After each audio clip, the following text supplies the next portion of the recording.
Hey, it's time to give Kevin Toll a piece of my mind. He asked for it. Um, I'm responding to his video, Let Me Know, number 29. Are books too expensive? Kevin Toll reads. You probably know about him if you're watching this.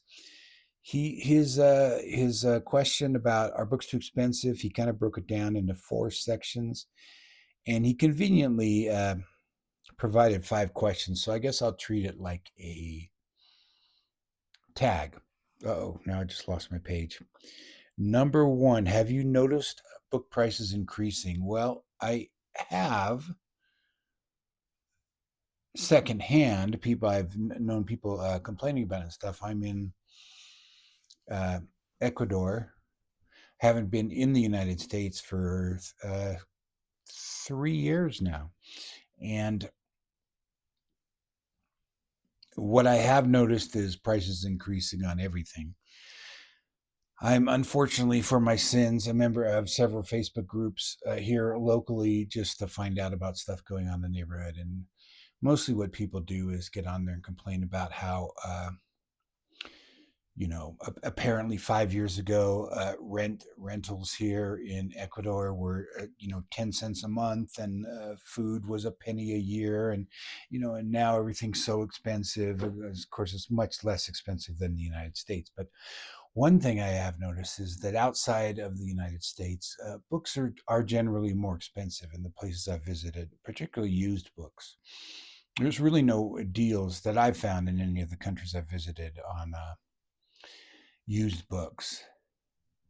Like, you don't see a lot of them in thrift stores. There's no big thrift store chain up, but there are charity shops and things. But usually they're quite expensive. There's a couple used bookstores I go to right around here, and the books are usually run around $10 or $11 for a used book, and they'll sell anything used here because, especially with English language books, um, they're very rare, so they'll take them in every condition. I saw in one store, I didn't check the price because it was just a photo on Facebook of their new arrivals. There was a copy of Pet Cemetery in English that had no cover, that had duct tape and magic marker. Someone wrote Pet Cemetery on it. So a thing like that in the United States, even Goodwill would reject it and stuff. But here they have so much value because they're so rare. It's just travelers trading them back and forth. So it's kind of not unreasonable that they cost more here. They are rare. Ecuador is a very small country. A lot of things have to be imported. There are book publishers here, but most of the books, even in Spanish, come from Argentina or Spain or the United States. But compared to some other things, I might have to say I think they're getting cheaper compared to what a movie costs now. What happened here? Compared to what a movie costs now, what a book costs in terms of value. Video games, I don't know how much are video games now if you can get the physical discs anymore. They're like $50 or they're more. That might be more valuable. That might be a better deal than a book because video games are many, many hours. A book, a regular hardback book that comes out is like $35 now, I'm told. Um, and I see them advertised online and things are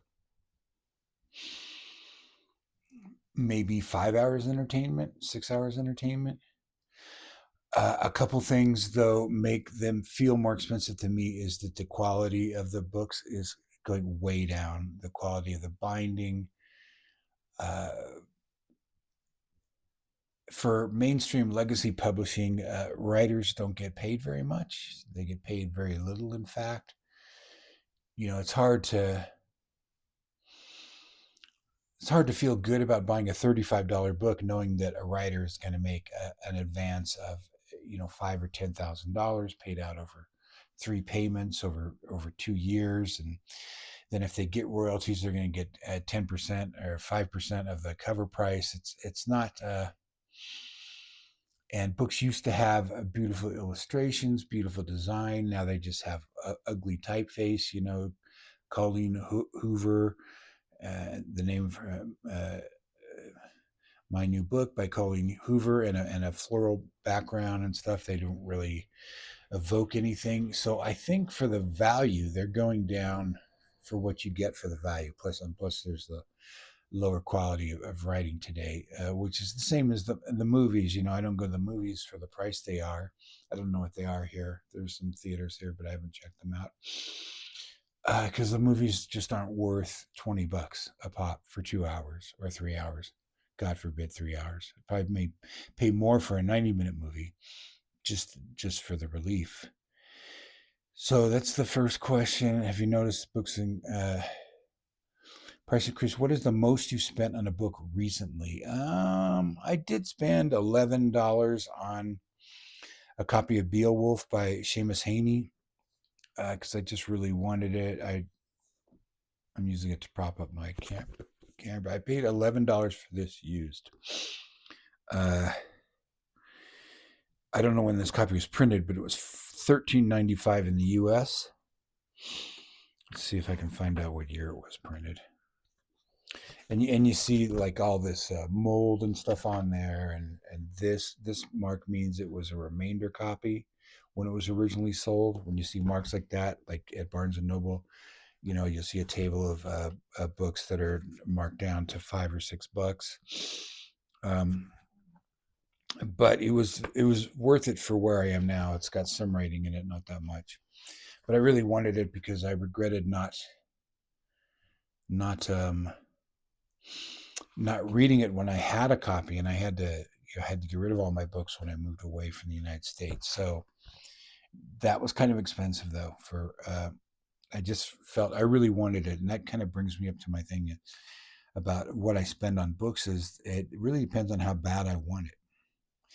The most expensive book I remember, it's probably quite a long time now, but there's a writer named Thomas Ligotti, a horror writer, Ligotti, who hasn't published hardly anything in recent years. His stories were always pretty hard to find. He has a penguin out of two of his books collected. But he came out with two short stories much later, two new short stories, and I think the book was called The Spectral Link. It was a small press book. I knew it had two short stories in it. I knew it was about 40 pages, and I paid an astronomical amount for it. There was, it was a small press, but there's like a really deluxe edition with signatures and all that you could buy, and then there's more mass market. But even the mass market one was, limited edition, probably 1,000 copies of them. And I bought that because I just wanted to read those stories. I didn't think I would ever be able to. So if it's my favorite writer, I'll pay anything. Why are book prices going up? Well, I used to work for the Seattle Times in the classified ad department, and it was when papers were really shrinking. Maybe around the 2008 crisis. I'm sure they shrunk again after. And it was a horrible company to work for. But there was a strike there before I came to work there, and during that short-lived strike, they knocked the paper down to 25 cents, and and sales went way up. So they kept it that way. When I was working, they were still 25 cents. But then something happened. They kept every week they would cut more features out of the paper. They would cut more. They cut like the chess problem thing, and they cut the comics down, and they fired the TV critic, and they or one of the TV critics, and they just kept cutting it down and making it less and less appealing. And at the same time, they raised the price to 50 cents. So you're doubling the price and lowering the quality and lowering the value of the paper. And they shrunk the page size, everything, almost everything was off the wire. It was really not a valuable product at all. But I think that's one of the reasons prices are going up, because people aren't reading. So they're thinking, well, we've got to recover these costs somehow. There's a lot of competition to new books from old books, which are, and maybe this is just my bias of being an old person, but they're just better. this channel, Kevin's channel, all the kind of goes here, these different events. We read Rocket Summer, books from the 50s, 60s, post war books written by people who went through World War II are just so much better uh, all the time. And I know that some people like to keep up with what's going on and all that, and that's fine. And some people enjoy books about the time we live in. But I think, again, it's that value thing. I just don't think they are providing as much value, so they're losing readers, and that means they got to spend more or charge more to try and recoup their costs. How does this affect readers? I hope it doesn't stop people from reading. Kevin talked about the library. There are a lot of ways to get free books. There are illegal ways, but there are a lot of free ways, especially with ebooks, which is mostly what I buy. I'm going to backtrack for a second. I really another bone to pick I have about book pricing is certain estates of certain authors really want a premium for old books, like John D. McDonald's books. They're expensive. He's long dead. I believe he had one child who's probably pretty old now.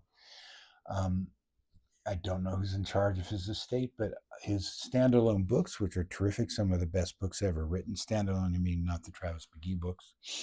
They don't sell very well. They don't put any effort into the covers at all. They just have like kind of formula standard covers with a different like of a gun sight or something like that, or in a Target, and then different names of the books in there. Very bad sales copy on and I think those books should be selling for $2.99 at most.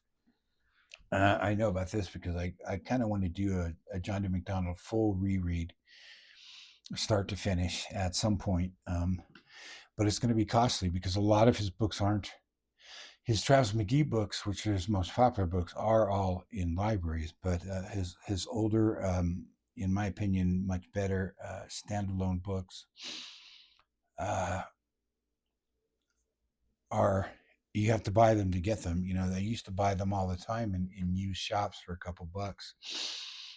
But you can never get them in order or anything like that. So that's the thing. I think a lot of people are trying to cash in on the estates of these deceased authors and really not caring if the books sell that much, but they want a fair price for each copy that they do sell. And I think it's a shame, where a lot of these authors would be a lot more well known if their books were cheaper, their ebooks especially, which is the only way a lot of these older writers are going to stay in print now. Another thing is print on demand books.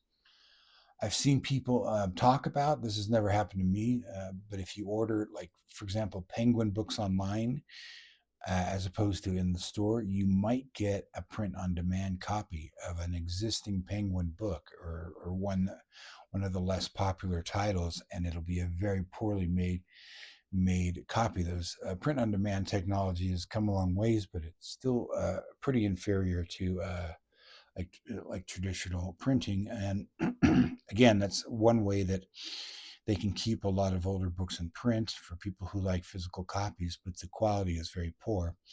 All these things affect readers. Does rising prices affect your buying habits? Not really. I because I'm willing to wait. I'm willing to wait for a library copy.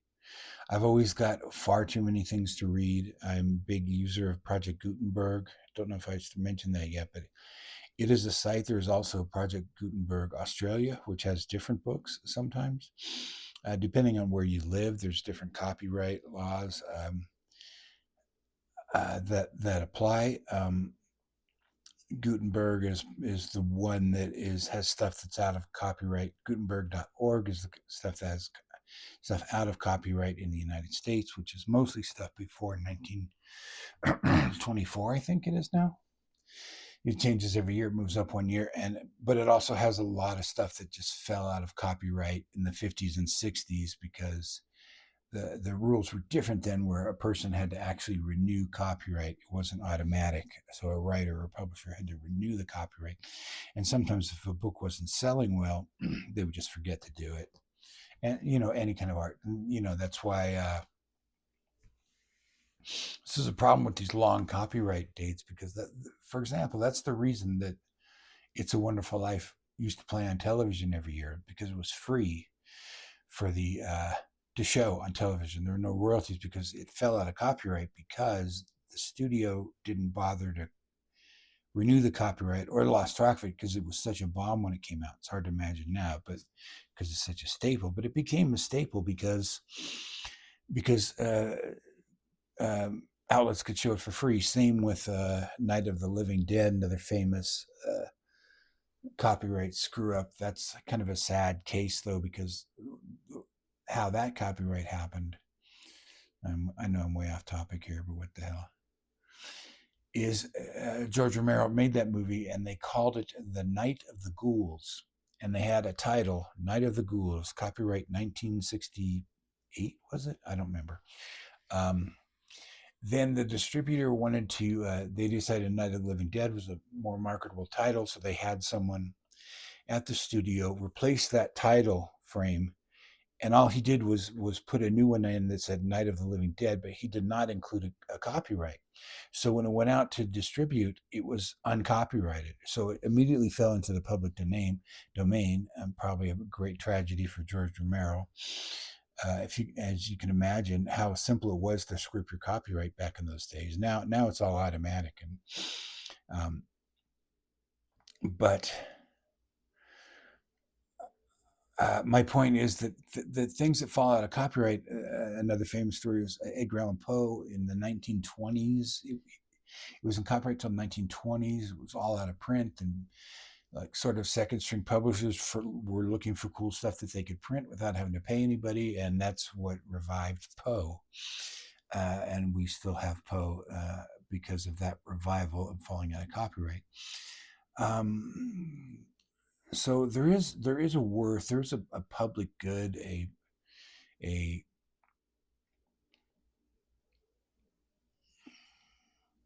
a public good to having good work, good movies, good art, good fiction available at a very low cost, so that people, as Kevin mentioned, young people, poor people, people with families, people without a lot of discretionary income, to be able to get books, instead of sitting in front of Netflix all day or on their phones. So it really would be a public good if more books were available at a cheaper price, so they're more accessible. Even after a few years, make the new books expensive, but really cut the prices on the old books. I think they don't do that, because then if you have a company that publishes old and new books, then the old ones, which are probably better, or you wouldn't have kept them in print, are going to be more successful than your new expensive books, which are probably lousy. Because anything that comes out, and it's the Theodore Sturgeon's law, 90% of science fiction, 90% of anything is crap. So in a given year, most of the new books that come out are going to be forgotten in a year or two, and you're paying a premium for those books, unless you wait for the library, unless you wait 100 years for them to go out of copyright. I guess that's all I have to say. Thanks, Kevin, for doing another provocative not tag, but let me know. Keep doing them. I'd love to see you, and thanks for tagging me on this video so I'd have a chance to respond. Take care.